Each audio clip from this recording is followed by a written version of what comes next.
Hey guys, welcome back to my YouTube channel. तो आज हम ड्रैगन गोड सीरीज को फिर से कंटिन्यू करने जा रहे हैं। तो जैसे कि हमने प्रीवियस एपिसोड में देखा था, ज़ुआनी और जो जीजू होते हैं वो दोनों साथ में चल पड़ते हैं गोड एरिना को ढूंढने के लिए, क्योंकि प्रैक्टिस करते टाइम उन्होंने काफ़ी ज़्यादा नुकसान कर दिया था। वो चलते चलते स्पिरिट रिफाइनमेंट फील्ड में पहुंच जाते हैं। ज़ुआनी बोल रहा होता है, क्या ये स्पिरिट रिफाइनमेंट फील्ड, ये तो कुछ ज़्यादा बड़ा है। तो एपिसोड नंबर 222 की स्टार्टिंग होती है। ज़ुआनी बोल रहा होता है कि वेल, युआन ने हमें ठीक जगह पे पहुंचा दिया है, सामने बिल्डिंग, चलो चलते हैं। वो दोनों जा रहे होते हैं उस तरफ। तो वहाँ पे एक इंसान खड़ा होता है एंट्री पे और बोलता है कि जो लॉर्ड हुआंग है वो तुम्हारा इंतजार कर रहे हैं अंदर, मैं तुम्हें रास्ता दिखाता हूँ। फिर ऐसे वो अंदर जाके हुआंग से मिलते हैं और जो तीनों थे वो नंबर 3 रिफाइनिंग सेंचुरी में चले जाते हैं। जाते जाते युआन बता रहा होता है सारी बातों को सेंचुरी से रिलेटेड, कि जो ये सेंचुरी है ये 3 मिलियन स्क्वायर मीटर्स में फैली हुई है। इसमें 10 ग्रैंड अरेनाज हैं और जो हर एक है वो एक सिंगल गोड लेवल पावर हाउस को दिया जाता है कल्टीवेट करने के लिए। जैसे कि लान ने बोला था, स्टाफ ने जितने भी सर्वेलेंस इक्विपमेंट थे उन्हें बंद कर दिया। हर एक स्पिरिट रिफाइनमेंट अरेना जो होता है वो ग्रैंड सर्कल होता है। 500 मीटर्स का डायमीटर होता है उसका और हाइट 300 मीटर्स होती है ऊपर की तरफ। बंद होता है हर डायरेक्शन से। और यहाँ के जो डिफेंस सिस्टम वो भी काफी ज्यादा खतरनाक है। काफी ज्यादा एनर्जी और जो उसे पावर प्रोवाइड करते हैं और मैजिक रेज भी हैं। युआन वहां से जाते हुए बोल रहा होता है कि तुम शांति से प्रैक्टिस करो, अगर कुछ चाहिए होगा तो मुझे बोल लेना तुम, मैं बाहर इंतजार करता हूँ और तुम्हारी हेल्प कर दूंगा। जॉनी बोल रहा होता है कि ये प्लेस तो कितने ज्यादा कमाल का है, कितना ज्यादा टाइम हो गया है मेरे को, मैंने प्रैक्टिस ही नहीं की है। इस टाइम मुझे सच में प्रैक्टिस करनी है। जिजू बोल रही होती है कि हम लड़ते क्यों नहीं, एक्सपायरिंग मैच करते हैं। तुमने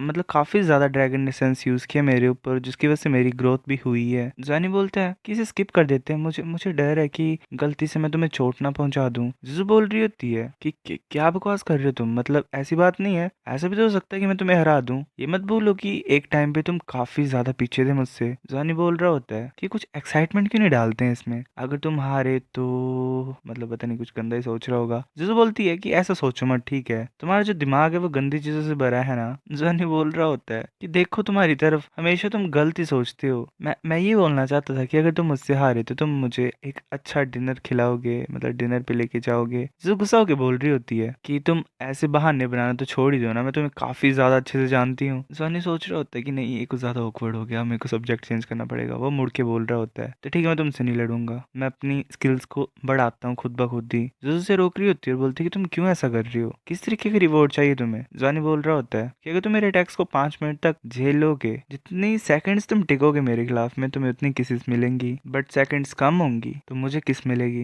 ये कैसा लगता है तुम्हें, मतलब विन विन सिचुएशन है उसके लिए भी। जिजू बोल रही होती है 5 मिनट, तुम कुछ ज्यादा अंडर एस्टिमेट कर रहे हो मुझे, तुम एक तरीके से मेरा एडवांटेज लेने की कोशिश कर रहे हो। ऐसे क्यों नहीं करते कि 5 मिनट अगर मैं टिक पाई, मतलब अगर 5 मिनट नहीं टिक पाई तो तुम्हारा आईडी हम मानेंगे, बट अगर मैं एक भी सेकंड आगे टिक गई तो मैं तुम्हें लात मारूंगी। जॉनी बोलते ठीक है। जिसू बोलती है कि ठीक है, लात खाने के लिए तैयार हो जाओ। जॉनी बोल रहा होता है कि अपनी वाइफ से लात खाने में क्या डर है, सुना नहीं तुमने ये। जिसू सोच रही होती है कि इसने कैमरा क्या इस बकवास के लिए बंद करवाए हैं। जॉनी बोल रहा होता है कि मारने से प्यार दिखता है, गुस्सा करने से केयर दिखती है, अगर तुम मुझे मार रहे हो तो इसका ये मतलब है ना कि तुम मुझसे प्यार करते हो, है ना, बता दो मुझे, बता दो। फिर से वो बात कर रहे होते हैं। जॉनी बोलता है कि रूल्स के बारे में बात करते हैं, क्या डिफेंस के लिए गियर्स यूज करने हैं। जिसू बोल रहे होते हैं कि नहीं, हम अपनी स्किल से ही लड़ते हैं, वेपन्स तो ठीक है इस लड़ाई में, बट ड्रैगन आर्मर को यूज करने की कोई जरूरत नहीं है। फिर से लड़ाई स्टार्ट हो जाती है। जिसू सोच रही होती है ऐसे मैं तुम्हारी राइवल नहीं हूँ, पर ये कुछ ज्यादा घमंडी चीज कर दी तुमने कि मैं तुम्हारे अगेंस्ट में 5 मिनट भी नहीं टिक पाऊंगी। फिर जॉनी बोलता है कि तैयार हो जाओ। जिसू बोलती है ठीक है। वो दोनों अपनी एनर्जी को रिलीज कर रहे होते हैं। जॉनी ऐसे अपने हेलब्रेड को निकाल देता है और बोलता है चलो स्टार्ट करते हैं। वो एनर्जी कंसंट्रेट करके आगे की तरफ अटैक करने के लिए जा रहा होता है जुजू की तरफ। तभी जुजू भी अपने स्पेयर को निकाल लेती है और वो भी आगे की तरफ जा रही होती है। आगे जाते हुए अपनी second soul skill ice tide को यूज करती है। जॉनी भी अपने ड्रैगन को एक्टिवेट कर लेता है और बिल्कुल ही जल्दी से जुजू के ऊपर ही पहुंच गया होता है और अपने स्पेयर से अटैक करने लगा होता है। काफी ज्यादा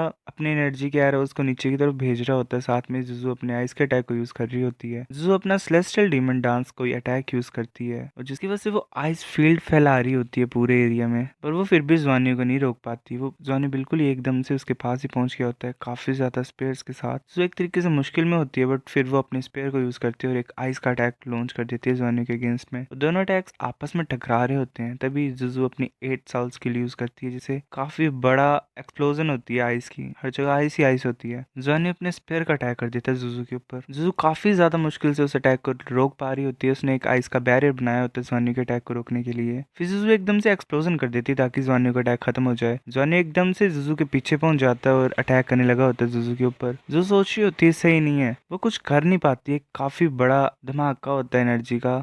मतलब पर जुआनियो ने उसे पकड़ लिया होता है। वो बोल रहा होता है कि लड़ाई खत्म होती है। इस लड़ाई में जुजू हार जाती है। जुआनी बोलता है कि 9 सेकंड थी कि 10 सेकंड थी। 5 मिनट्स का टोटल 300 सेकंड होता है, तो मैं तुम्हें 10 सेकंड देता हूँ। जुजू कुछ नहीं बोल पा रही होती। जुआनी बोलता है कि 290 सेकंड्स कम हो तुम, इसका मतलब मेरे पास तुम्हें 290 टाइम्स किस करने का मौका है। जुजू तो जाती है और बोलती है तुम कब से सेलेस्टियल कैलामिटी अटैक को यूज कर सकते हो। जुआनी बोलता है कि बेवकूफ लड़की, वो सेलेस्टियल कैलामिटी अटैक नहीं था, वो थंडर कैलामिटी थी, जो कि 7 ग्रेट एलिमेंट्स के फ्यूजन से बनती है, जिसमें हेवंस की इच्छा होती है। अब मैं पूरी तरीके से कंट्रोल नहीं कर सकता हूँ, ये मेरे खुद के एलिमेंट्स की एक्सप्लोजन थी, एक छोटी मोटी एक्सप्लोजन। जो बोल रही होती कि ये गलत किया, तुम अनफेयर हो रहे हो, तुम अपनी ब्लड लाइन की पावर को यूज कर रहे थे मुझे रोकने के लिए। मैं तो अपनी पूरी स्ट्रेंथ भी नहीं दिखा पाई, और मुझे विश्वास है कि तुम हर टाइम नहीं ये ट्रिब्यूलेशन वाला अटैक कर सकते हो। जॉनी बोलता मुझे भी नहीं पता कि सारा निकल सकता है, पर एटलीस्ट एक छोटा सा पार्ट तो निकला। तुम ऐसे नहीं हट सकते हो पीछे, तुम गलत कर रहे हो मेरे साथ। जो बोलती कि ऐसे कैसे मैं गलत कर रही हूँ, तुमने गलत किया ठीक है, तुम अपनी ब्लड लाइन की मतलब जो तुम्हारा ब्लड लाइन है उसका तुमने एडवांटेज यूज किया, तुम मुझे सप्रेस कर रहे थे उससे, फिर सबसे ज्यादा ताकतवर अटैक से तुमने मेरे ऊपर हमला कर दिया, ये चीटिंग है। और ऊपर से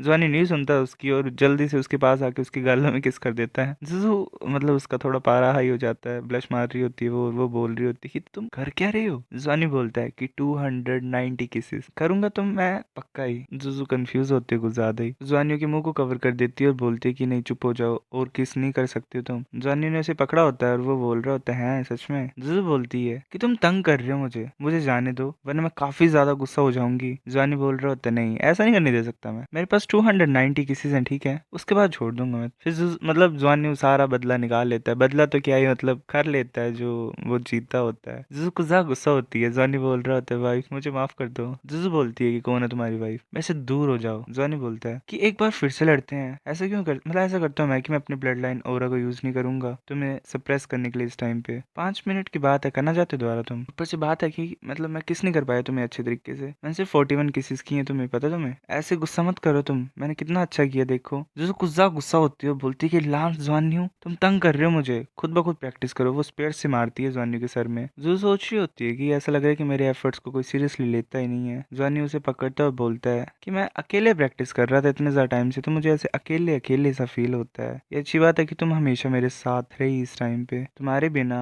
मुझे पता नहीं था कि मैं इतना आगे बढ़ पाऊंगा। शुक्रिया जीजू, तुम मेरे साथ रहते तो मुझे काफी ज्यादा अच्छा लगता है। फिर जीजू भी ऐसे मुड़ती है और उसके गालों को पकड़ के बोल रही होती है कि हाँ तुम हर दिन ट्रेनिंग करते हो और मैं ये मान सकती हूँ कि मेरे एंड से मैं थोड़ी सी कमी दिखा रही हूँ। जॉनी बोलता है ऐसे क्यों नहीं करते कि हम थोड़ा बहुत रेस्ट करते हैं, ट्रिप पे जाते हैं हम पैक्सी स्टार पे। जीजू बोलती है ठीक है। वो ऐसे कल्टीवेट कर रहे होते हैं, जीजू थक गई होती है। वो पूछती है जॉनी से तुम नेक्स्ट क्या करोगे ट्रेनिंग में। जॉनी बता रहा होता है कि मैं देखना चाहता हूँ कि जो दो डिवाइन थंडर्स हैं उनको अगर मैं मिक्स करूँ तो क्या होता है, इससे क्या मैं जो बेमतलब की एनर्जी वेस्ट हो रही है उसको मैं खत्म कर सकता हूँ। अगर ये मर्ज हो जाएंगी मतलब मिक्स हो जाएंगी तो वो काफी ज्यादा खतरनाक एनर्जी को निकाल सकती है, जो कि हेवनली कैटालिज्म के इक्वल होगी। रिजल्ट सच में काफी खतरनाक हो जाएंगे। जो बोल रही होती है कि अगर बात करें कि तुम अंदर से तैयार करो पहले चीज को, बाहर का मत देखो। जॉनी बोलता है क्या। जो बता रही होती है कि जब कोई क्लैमिटी जो होती है हेवन और अर्थ की वो नीचे गिरती है तो मैंने फील किया कि जो पूरी दुनिया है वो मेरे अगेंस्ट में हो गई है, मेरी खुद की एग्जिस्टेंस को रिजेक्ट कर रही है। ऐसे तुमने क्लेम किया कि जो तुमने अनलीश किया था यूज किया था अटैक वो असली क्लैमिटी नहीं है हेवन और अर्थ की, पर उसके इफेक्ट सेम थे। अगर वो बात है तो पहले तुम अपने आप को क्यों नहीं स्ट्राइक करते हो क्लैमिटी से। देख मतलब ऐसे देखो ना कि तुम्हारी बॉडी कितना झेल सकती है। हमारी जो ड्रैगन पावर है वो हमेशा अंदर से रिफाइन होती है, अगर हम इसे उल्टा कर दें और बाहर से रिफाइन करें तो इससे रिजल्ट्स काफी अच्छे नहीं होंगे, खुद सोचो तुम। सो गाइस ये एपिसोड इतना था, अब नेक्स्ट लाता हूँ मैं कुछ दिनों में, तब तक के लिए इस वीडियो पे आप लाइक कर दो। मिलते हैं आपसे, बाय।